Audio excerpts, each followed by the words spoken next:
Hello, it's Lynn, and I'm here to talk about some vexing questions, ones we'd rather ignore, and how to effectively use them to up-level life experience.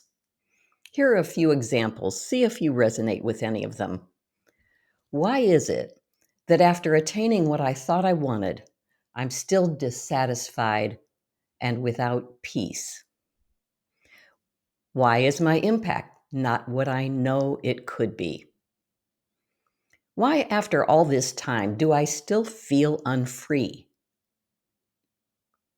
Most people have one or more of these questions lurking, and they often remain unexamined. Why? Well, entertaining them is very inconvenient. It upsets the status quo and invites change, which can be very uncomfortable. Let's face it, certainty has its benefits, and most people choose it over freedom, fearing what freedom might cost. I get it. Yet, in my years of coaching individuals and leaders, I find that freedom at a fundamental level is what people most want.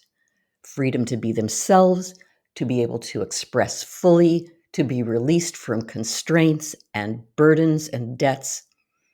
Freedom to know love, to contribute to a better world, to enjoy and become one with nature. So irksome as those vexing questions may be, they are an invitation and a portal to a deeper inquiry, where life experience is utilized as a conduit for learning rather than the material for a potentially interesting but very repetitive story. It's also where you can explore, discover, and test the potential for more freedom, more well-being, more impact, more peace. Think of your life experience as a personal learning lab for the evolving self, where you can discover and be lifted to a higher and lighter understanding of your true nature. You may object, insisting such an idea is a pipe dream, and you are entitled to your doubts. But do ask yourself if that skepticism is your refusal to acknowledge the occasional glimpse or intuitive knowing that there is indeed more. It exists just outside your comfort zone. And it can be realized, but first you must open yourself to the belief that it's possible. And second, you must commit to a life of more grace, freedom, and peace. Now, for those still listening, let me take these ideas to a deeper level.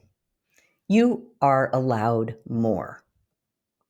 What I'm offering here to those interested is what I've uncovered through my own persistent inquiry, where I came to see that freedom is found in the willingness to see and release the ideas and beliefs that defined me in limitation. Everything changed when I began to realize my own ideas and beliefs were the key barriers to embracing my individual power to transform. The hardest part of that, perhaps, is relearning how to see beyond the shoulds installed by societal influence, our rearing and schooling, our personal and collective histories. Nicely captured in this quote from Matt Kahn: most people don't see their beliefs. Instead, their beliefs tell them what to see. And this from Paul Selig's Guides. If you wish to heal your world, see how you see your world and how that may be lifted to a new way of seeing. This is not a process of adding on to who you are, but one of clearing away what you are not. It's an invitation to personal mastery, the true source of all leadership.